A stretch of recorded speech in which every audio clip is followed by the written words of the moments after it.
Hello student, welcome to my channel. Today we will discuss about past tense and future tense. First of all, past indefinite और past simple tense. Past indefinite tense को past simple tense भी कहा जाता है. It is used for activities or events which took place in the past and are not connected with the present. यानी कि ऐसी activities और इवेंट जो कि पास्ट यानी गुजरे हुए समय में हो गई है और जो अभी प्रेजेंट के साथ कनेक्ट नहीं है, और कुछ इम्प्रॉबेबल कंडीशन होती है, उनमें भी पास्ट टेंस का यूज़ किया जाता है. इसके अलावा पास्ट टाइम के लिए जो एडवर्ब यूज़ की जाती है वो है येस्टरडे, लास्ट नाइट, एगो एक्सेट्रा. यानी इस तरह के इंडिकेटर वर्ड सेंटेंस में होते हैं तो हम पास्ट टेंस का यूज़ करते हैं. Now look at the structure of past tense. Affirmative sentence के लिए subject plus verb second plus object. इसमें affirmative sentence में verb की second form का use किया जाता है. ठीक है, जैसे हम एग्जाम्पल अभी देखेंगे इनके. नेगेटिव सेंटेंस के लिए subject plus did not plus verb की first form plus object. आप यहाँ पर ध्यान से देखिए ना, एफर्मेटिव सेंटेंस में हमने वर्ब की सेकंड फॉर्म का यूज़ किया और नेगेटिव सेंटेंस में हम वर्ब की फर्स्ट फॉर्म का यूज़ कर रहे हैं, क्योंकि यहाँ पर हमने डिड नॉट का यूज़ किया है और डिड के साथ हमेशा वर्ब की फर्स्ट फॉर्म ही आती है. ठीक है, अब जैसे यहाँ पर इंट्रोगेटिव सेंटेंस में हमने हेल्पिंग वर्ब डिड को पहले लगा दिया. ठीक है, did plus subject plus verb की फर्स्ट फॉर्म. मैंने आपको भी बताया ना, डिड के साथ हमेशा वर्ब की फर्स्ट फॉर्म आती है प्लस ऑब्जेक्ट. इंट्रोगेटिव नेगेटिव के लिए did plus subject plus not plus verb की फर्स्ट फॉर्म प्लस ऑब्जेक्ट. ठीक है, ये हमारा स्ट्रक्चर है किसका, पास्ट सिंपल का. ठीक है, अब इसके एग्जांपल हम देखते हैं. एफर्मेटिव सेंटेंस के लिए he went to Udaipur yesterday. ठीक है, इंडिकेटर वर्ड यहाँ पर येस्टरडे है, और जैसे कि हमने स्ट्रक्चर में अभी क्या देखा था, वर्ब की सेकंड फॉर्म. ठीक है, और गो की सेकंड फॉर्म क्या होती है, वेंट. ठीक है, गो वेंट गोन, तो यहाँ पर हमने सेकंड फॉर्म वेंट लगा दी. नेगेटिव सेंटेंस के लिए हम हेल्पिंग वर्ब क्या यूज़ करेंगे, डिड. He did not. अब डिड नॉट लगाया है, मैंने आपको बताया ना, डिड के साथ हमेशा वर्ब की फर्स्ट फॉर्म आती है, तो did not go to Udaipur yesterday. हालांकि देखो ये जो नेगेटिव सेंटेंस है पास्ट टेंस का, लेकिन फिर भी हमने वर्ब की फर्स्ट फॉर्म लगाई है. ठीक है, और डिड लगा दिया है यहाँ पर. इंट्रोगेटिव सेंटेंस के लिए did he go to Udaipur yesterday. ठीक है, क्वेश्चन मार्क. और इंट्रोगेटिव नेगेटिव के लिए did he not go to Udaipur yesterday. ठीक है ना, एक बात हमेशा याद रखिएगा, डिड के साथ हमेशा वर्ब की फर्स्ट फॉर्म लगाई जाती है. एक और एग्जांपल हम देखते हैं. द टीचर पनिश्ड मी. ठीक है, पनिश की second form punished, third form भी पनिश्ड ही होती है. ठीक है ना, और नेगेटिव के लिए द टीचर डिड नॉट आ जाएगा. हेल्पिंग वर्ब इसमें क्या लग जाएगी, डिड, और फिर हम नॉट लगा देंगे और उसके बाद वर्ब की फर्स्ट फॉर्म पनिश लगाएंगे. ठीक है, पनिश मी. इंट्रोगेटिव के लिए did the teacher punish me question mark. ठीक है, इंट्रोगेटिव नेगेटिव के लिए did the teacher not punish me. Did आया इसलिए यहाँ पर पनिश आ गया. ठीक है, अब मैंने आपको ऊपर एक वर्ड बताया था इम्प्रोबेबल कंडीशन सेंटेंस, तो मैं आपको बता रही हूँ कुछ सेंटेंस ऐसे होते हैं. ठीक है, जिनमें हम जैसे कुछ ऐसी कंडीशन रखते हैं, है ना, जो कि कभी कभी संभव नहीं हो पाती है. जैसे एग्जांपल इसका आप देखो, were I a bird I would fly. है ना, अगर मैं बर्ड होता तो मैं उड़ता. अब चूंकि ये संभव नहीं है, ठीक है ना, मैं बर्ड हो ही नहीं सकता हूँ और मैं उड़ भी नहीं सकता हूँ. और इस सेंटेंस को ऐसे भी लिख सकते हैं हम, if I were a bird I would fly. ये दोनों सेंटेंस करेक्ट हैं, किसी भी तरह से हम यूज़ कर सकते हैं. अब देखो यहाँ पर हमने वर लिखा, आई के साथ हमने क्या लिखा, वर लिखा. क्यों, क्योंकि इम्प्रॉबेबल कंडीशन सेंटेंस है. ठीक है, इस तरह के सेंटेंस होते हैं तो हम उसमें आई के साथ वर लगा देते हैं. सेकेंड हमारा है पास्ट कंटिन्यूस या progressive tense. It is used for an activity or action that was going on at some past date or time. In reported or indirect speech, it used in the place of present continuous tense. अब इस past continuous tense का use किया किस condition किया जाता है, जबकि जो एक्शन है वो किसी स्पेशल पास्ट यानी बीते हुए डेट में या टाइम में होता है, ठीक है। एक यूज़ तो इसका ये हो गया। और दूसरा, जब हम रिपोर्टेड स्पीच यानी डायरेक्ट इनडायरेक्ट स्पीच, जो कि हम हमारे नेक्स्ट ऑडियोज में पढ़ेंगे, उसमें ये जो प्रेजेंट कंटिन्यूस टेंस का है ना, इनडायरेक्ट स्पीच में हम जब यूज़ करते हैं ना, तब हम पास्ट कंटिन्यूस टेंस का यूज़ करते हैं। वो हम आपको यूज़ करके बताएंगे जब मैं आपको वीडियो समझाऊंगी तब। इनके इंडिकेटर वर्ड क्या है? वैन, वाइल, ठीक है। अब स्ट्रक्चर देखिए इनका आप, सब्जेक्ट प्लस इसमें हेल्पिंग वर्ब आएगी वॉज या वर, वॉज या वर प्लस वर्ब की first form plus ING and object. Negative के लिए subject plus verb plus not plus verb की first form plus ING plus object. Interrogative के लिए वॉज या वर पहले आ जाएगा plus subject plus verb first plus ING and then object. Interrogative negative के लिए वॉज या वर, ठीक है, plus subject plus not plus verb first plus ING then object.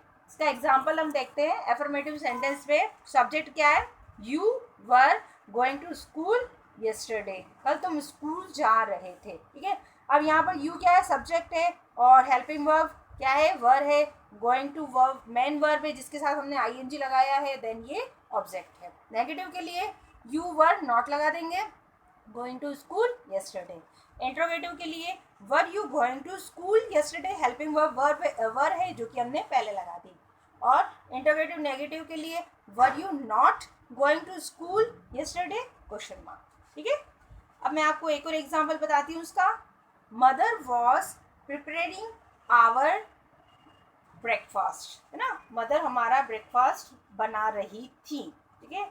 अब इसके बाद नेगेटिव के लिए mother was not preparing our breakfast. Interrogative के लिए was mother preparing our breakfast. Interrogative negative के लिए was mother not preparing our breakfast. एक और एग्जांपल मैं आपको बताती हूँ, क्योंकि कभी कभी क्या होता है कि इसमें डबल सेंटेंस यूज होते हैं, ठीक है। जैसे उसमें हाफ सेंटेंस को क्या किया जाता है? पास्ट सिंपल में किया जाता है, ठीक है। और हाफ सेंटेंस जो होता है ना, वो पास्ट कंटिन्यूस टेंस में होता है। इसके और एग्जांपल जब हम एक्सरसाइज करेंगे तब मैं आपको और बताऊंगी। अभी आप एक एग्जांपल देख लीजिए। शी वॉज टेकिंग टी, वो चाय ले रही थी, कब? When I reached there. यहाँ पर आई रीच्ड देयर क्या है? पास्ट सिंपल, जिसमें वर्ब की सेकंड फॉर्म का यूज हमने किया है, ठीक है। And she was taking tea, ये पास्ट कंटिन्यूस टेंस है। तो इस तरह के सेंटेंस भी एग्जाम में आते हैं जो कि व्हेन से कनेक्टेड होते हैं, ठीक है ना। और इसके एग्जाम्पल मैं आपको और आगे एक्सरसाइज जब हम सॉल्व करेंगे तब आपको बताऊंगी। थर्ड हमारा है past perfect tense. It is used for an action begun and completed in the past before another action, okay. The action which is completed first is in past perfect tense and the other in the past simple. अब जैसे past perfect tense है, उसमें indicator words जो होते हैं ना, before, after, when, इस तरीके के होते हैं। पहले मैं आपको इसका स्ट्रक्चर समझा देती हूँ, ठीक है, फिर इसका यूज आपको बता देती हूँ। पास्ट परफेक्ट टेंस में टू सेंटेंस जो होते हैं वो आपस में दो सेंटेंस जुड़े हुए होते हैं, ठीक है ना, जिसमें हाफ सेंटेंस पास्ट परफेक्ट का होता है और हाफ पास्ट सिंपल का होता है, जैसे हमने अभी पास्ट कंटिन्यूस टेंस में भी पढ़ा था लास्ट में। पहले इसका स्ट्रक्चर देख लीजिए। Subject plus had plus verb की थर्ड फॉर्म, ठीक है, प्लस सब्जेक्ट प्लस वर्ब की सेकंड फॉर्म। ये जो सब्जेक्ट प्लस वर्ब की सेकंड फॉर्म है ना, ये पास्ट सिंपल है, क्योंकि हमको पता है पास्ट सिंपल में हम वर्ब की सेकंड फॉर्म का यूज करते हैं। और had plus verb form third form, ये पास्ट परफेक्ट टेंस। इसके एग्जांपल देखने से आपको अच्छे से समझ में आ जाएगा, ठीक है। The patient had died, patient क्या है? सब्जेक्ट। हैड डाइड यानी हैड प्लस वर्ब की थर्ड फॉर्म, जो कि पास्ट परफेक्ट का हमारा स्ट्रक्चर था, ठीक है। ये किससे जुड़ा हुआ है? बिफोर से, ठीक है। द डॉक्टर, ये दूसरा सब्जेक्ट। अराइव्ड, अराइव्ड वर्ब की सेकंड फॉर्म है, और ये क्या है? पास्ट सिंपल, ठीक है। सेंटेंस दो जुड़े हुए हैं, पास्ट सिंपल ये वाला और पास्ट परफेक्ट ये वाला। नेक्स्ट है Raman had taken his lunch before we reached. अब Raman subject, had taken had plus verb की थर्ड फॉर्म, ठीक है, ये ऑब्जेक्ट है हमारा। तो ये क्या हो गया? पास्ट परफेक्ट, ठीक है। अब ये जुड़ा हुआ है बिफोर से।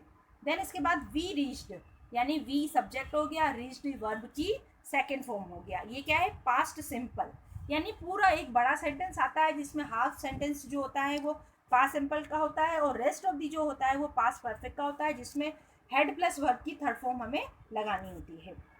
और एक्सरसाइज हम जब करेंगे तब आपको और अच्छे से समझ में आ जाएगा। थर्ड है after we had revise the lesson we played. ठीक है, इन दोनों में हमने बिफोर का यूज़ किया, इसमें हम आफ्टर का यूज़ कर रहे हैं। तो आफ्टर वी हैड रिवाइज्ड, ठीक है, we had subject plus had plus verb की थर्ड फॉर्म, तो यानी ये पास्ट परफेक्ट आ गया। इसके बाद वी प्लेड, वी प्लेड क्या है, सब्जेक्ट प्लस वर्ब की सेकंड फॉर्म, ये पास्ट सिंपल। एक और एग्जांपल देखते हैं, द ट्रेन हैड स्टॉप्ड, ठीक है, हैड स्टॉप्ड यानी past perfect tense, when she arrived, ठीक है, और शी सब्जेक्ट, अराइव्ड वर्ब की सेकंड फॉर्म, ये आ गया पास्ट सिंपल।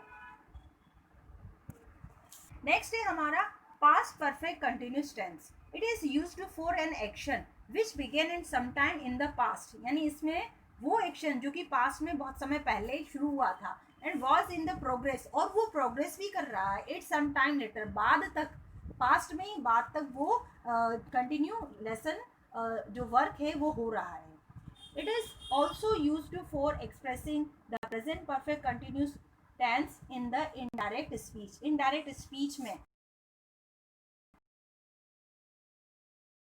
जब हम पास्ट परफेक्ट कंटिन्यूस टेंस का यूज करते हैं, डायरेक्ट स्पीच में आपको एक्सप्लेन किया जाएगा। इसका स्ट्रक्चर आप देख लीजिए। अफर्मेटिव सेंटेंस के लिए subject plus had plus been plus verb first plus ING plus object plus since and for. अब जैसे हमने प्रेजेंट परफेक्ट कंटिन्यूस टेंस पढ़ा था, ठीक है, इसका स्ट्रक्चर सेम वैसे ही है, उसमें केवल हैव बीन या हैज बीन था और उसमें इसकी जगह हैड बीन है। ठीक है, नेगेटिव में subject plus had not been plus verb first plus ING plus object and since for. Interrogative के लिए had plus subject plus been plus verb first plus ING plus object फिर since और for. Interrogative negative के लिए had plus subject plus not plus been plus verb first plus ING plus object plus since या for. अब इसके example हम देख लेते हैं। एफर्मेटिव के लिए Neha had been cooking food since morning, ये एफर्मेटिव सेंटेंस। नेगेटिव के लिए Neha had not been cooking food since morning. Interrogative बनाने के लिए हेल्पिंग वर्ब पहले लिख लेंगे। देखिए केवल हैड लिखेंगे, बिन को नहीं लिखेंगे, बिन को हम वही रहने देंगे। Had Neha been cooking food since morning. और इंट्रोगेटिव नेगेटिव के लिए had Neha not been cooking food since morning. ठीक है, अब हम एक और एग्जाम्पल इसका देखते हैं। Your brother had been playing cricket for 2 hours। ये हमने सिंस का एग्जाम्पल पहले देखा था, अब हम फॉर का एग्जाम्पल देख रहे हैं। ठीक है, नेगेटिव सेंटेंस के लिए योर ब्रदर हैड नॉट बिन, ठीक है, हैड और बिन के बीच में नॉट लगाया जाएगा, playing cricket for 2 hours। Interrogative के लिए हैड पहले लगा देंगे, बिन को वहीं रहने देंगे। Had your brother been playing cricket for 2 hours question mark. Interrogative negative के लिए had your brother not been playing cricket for 2 hours। Next हमारा है फ्यूचर सिंपल टेंस और future indefinite tense. It is used to state simple futurity and it is also used in conditional sentence. Simple future की कोई बात बताने के लिए future tense का यूज़ करेंगे, या कोई कंडीशनल सेंटेंस होते हैं जो कि मैं आपको आगे बताऊंगी, उसके लिए हम किसका यूज़ करते हैं, इसका फ्यूचर सिंपल टेंस का। ठीक है, अब इसमें हेल्पिंग वर्ब जो है वो विल या शैल होती है, और आजकल मॉडर्न इंग्लिश में हम देख रहे हैं कि जो विल का ही हम नॉर्मल यूज़ करते हैं और शैल का यूज़ थोड़ा हम कम ही करते हैं। लेकिन जब हम मॉडल के रूप में विल का अगर यूज़ करते हैं, शोइंग विलिंगनेस, जैसे कि प्रॉमिस, थ्रेट, डिटर्मिनेशन, तो फिर हम क्या करते हैं with first person. First person में क्या आता है, आई और वी, ठीक है, देन हम विल का यूज़ करते हैं। और we use shall with second and third person. Second person में यू आता है और थर्ड पर्सन में दे और किसी का भी नाम, राम, श्याम, गीता, सीता, ठीक है, वो आते हैं। दे भी आ सकता है इसमें। ठीक है, तो अब इसका स्ट्रक्चर हम एक बार देख लेते हैं। सबसे पहले affirmative sentence, subject plus will या शैल प्लस वर्ब की फर्स्ट फॉर्म प्लस ऑब्जेक्ट। हमेशा याद रखिए विल या शैल के साथ हमेशा वर्ब की फर्स्ट फॉर्म आती है। और कोई भी मॉडल अगर टेंस में किसी भी सेंटेंस में हम देखते हैं, कोई भी अगर मॉडल आ गया तो उसके बाद हम वर्ब की फर्स्ट फॉर्म ही लगाते हैं, ठीक है। नेगेटिव के लिए हम नॉट लगा देंगे, सब्जेक्ट प्लस विल या shall plus not plus verb की first form then object. Interrogative के लिए विल या शैल को हम पहले लिख लेंगे, विल और shall plus subject plus verb first plus object. Interrogative negative के लिए विल और shall plus subject plus not plus verb की फर्स्ट फॉर्म प्लस ऑब्जेक्ट। इसके एग्जाम्पल हम देखते हैं। Students will play football, negative बनाने के लिए नॉट लिख लेंगे, students will not play football. Interrogative के लिए विल पहले लिख लेंगे, विल स्टूडेंट्स प्ले फुटबॉल, और इंट्रोगेटिव नेगेटिव के लिए will students not play football and question mark. एक और एग्जाम्पल हम देखते हैं। The teacher will teach today, subject क्या है टीचर, हेल्पिंग वर्ब विल और main verb teach and then object. Negative के लिए the teacher will not teach today. Interrogative के लिए विल पहले लिख लेंगे, will the teacher teach today, और इंट्रोगेटिव नेगेटिव के लिए will the teacher not teach today. अब मैंने आपको क्या कहा था, कंडीशनल सेंटेंस जो होते हैं ना, उसके लिए भी हम इस तरह का यूज़ करते हैं। जैसे ये है कंडीशनल सेंटेंस है, if you work hard you will pass, ठीक है। और अदर एग्जाम्पल मैं आपको और बता रही हूँ जिसमें कि एज अ मॉडल हमने यूज़ किया है विल शैल को, जैसे I will return your book, जिसमें प्रॉमिस का बताया हुआ है, ठीक है ना। ये यहाँ पर विल एज अ मॉडल के रूप में यूज़ हुआ है। And you shall get your money soon, ठीक है। यहाँ पर जो शैल है वो भी एज अ मॉडल है, ठीक है। नेक्स्ट हमारा है future continuous tense. It is used for an action that will remain in progress at some time in future and future plans that have already been decided. Future continuous tense का use कहाँ पर किया जाता है, एक तो जो future में कोई वर्क प्रोग्रेस में हो रहा हो सम टाइम के लिए, ठीक है, या फिर हम फ्यूचर में हमने कोई प्लान ऑलरेडी डिसाइड करके रखा हो, तब हम वहाँ पर फ्यूचर कंटिन्यूस टेंस का यूज़ करते हैं। इसका स्ट्रक्चर देखेंगे। सबसे पहले एफर्मेटिव सेंटेंस के लिए सब्जेक्ट प्लस विल या shall plus be plus verb first plus ING then object. Negative के लिए नॉट लगा देंगे, सब्जेक्ट प्लस विल और shall plus not plus be plus verb की first form plus ING plus object. Interrogative के लिए will या शैल को पहले लगा देंगे, plus subject plus be plus verb first plus ING then object. Interrogative negative के लिए विल या shall plus subject plus not plus be plus verb की first form plus ING then object. Example हम देखेंगे। Babita will be learning her lesson, Babita subject, will या shall हम लगाते हैं, बी हमने लगाया, लर्न वर्ब की फर्स्ट फॉर्म है, उसके साथ हमने आईएनजी लगा दिया, ठीक है, एंड हर लेसन ऑब्जेक्ट है। अब नेगेटिव के लिए बबीता विल नॉट, अब देखो जो नॉट है वो विल और बी के बीच में लग जाएगा, लर्निंग हर लेसन। इंट्रोगेटिव में विल पहले आ जाएगा, will Babita B learning her lesson, और इंट्रोगेटिव नेगेटिव के लिए will Babita not be learning her lesson, ठीक है। और एग्जांपल देखते हैं जिसमें कि क्या है कि हमने जो प्लान है वो ऑलरेडी डिसाइड कर लिया है। जैसे कि Mahesh will be marrying Rajni next month, ठीक है, इसने पहले ही डिसाइड कर लिया है कि नेक्स्ट मंथ में वो मैरी करेगा रजनी के साथ Mahesh. Mahesh will not be marrying Rajni next month, ये नेगेटिव। इंट्रोगेटिव के लिए will Mahesh be marrying Rajni next month. अब इंट्रोगेटिव नेगेटिव के लिए will Mahesh not be marrying Rajni next month. अब मैं आपको बताती हूँ कि in the sense of future condition continuous tense के लिए it is used when the futurity depends on a person's will और इंटेंशन, ठीक है ना। ही is going to give me a book tomorrow, यहाँ पर यानी कि गोइंग टू जो है ना, इज गोइंग टू, वो भी फ्यूचर कंटिन्यूस के सेंस में ही आता है, ठीक है। जैसे he is going to sell his car, वो अपनी कार बेचने जा रहा है, यानी कि फ्यूचर की कोई बात बता रहा है। या जैसे वह क्या करने जा रहा है, ही इज गोइंग टू, वो देने जा रहा है एक मुझे बुक, कल वो मुझे एक बुक देने जा रहा है। तो है तो ये इज गोइंग टू वर्ब, लेकिन वो भी क्या फ्यूचर कंटिन्यूस टेंस के सेंस में ही यूज होती है, ठीक है। हमारा है future perfect tense. It is used for an action that will begin and be completed at some given time in future, and this tense is usually associated with by and by the time.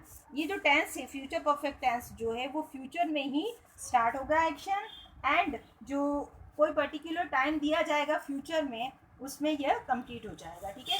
और इस ये जो tense है इसमें usually जो है bye या bye the time ये लास्ट में यूज़ किया जाता है, ठीक है, ऑब्जेक्ट में। स्ट्रक्चर देख लीजिए आप इसका, सब्जेक्ट प्लस विल या shall plus have plus verb की थर्ड फॉर्म प्लस ऑब्जेक्ट। देखो सारे जो परफेक्ट टेंस होते हैं ना उनमें वर्ब की थर्ड फॉर्म होती है, सारे कंटिन्यूस टेंस में वर्ब की फर्स्ट फॉर्म प्लस आईएनजी होती है, ठीक है। और सारे जो परफेक्ट कंटिन्यूस होते हैं उनमें क्या होता है, बिन प्लस वर्ब की फर्स्ट फॉर्म प्लस आईएनजी इस तरह होता है, और सिंस या फोर का यूज होता है, ठीक है। नेगेटिव में सब्जेक्ट प्लस विल या shall plus not plus have plus verb की third form plus object. Interrogative के लिए विल या shall plus subject plus have plus verb की third form plus object. Interrogative negative के लिए विल या shall plus subject plus not plus have plus verb की third form plus object. अब example हम देख लेते हैं इनका। Deepen will have saved a lot of money by next year. देखिए मैंने आपको बताया था ना इसमें बाय या बाय द टाइम का यूज होता है लास्ट में, ठीक है ना। दीपेन, अब नेगेटिव के लिए will not have saved a lot of money by next year. Interrogative के लिए विल पहले आ जाएगा, will Dipen have saved a lot of money by next year. और इंट्रोगेटिव नेगेटिव के लिए will Dipen not have saved a lot of money by next year, ठीक है। एक और एग्जाम्पल देख लेते हैं हम। We will have finished this work by Sunday evening, ठीक है। अब नॉट लगाने से नेगेटिव हो जाएगा, we will not have finished this work by Sunday evening. Interrogative के लिए will we have finished this work by Sunday evening, will we not have finished this work by Sunday evening. Yes, last है हमारा future perfect continuous tense.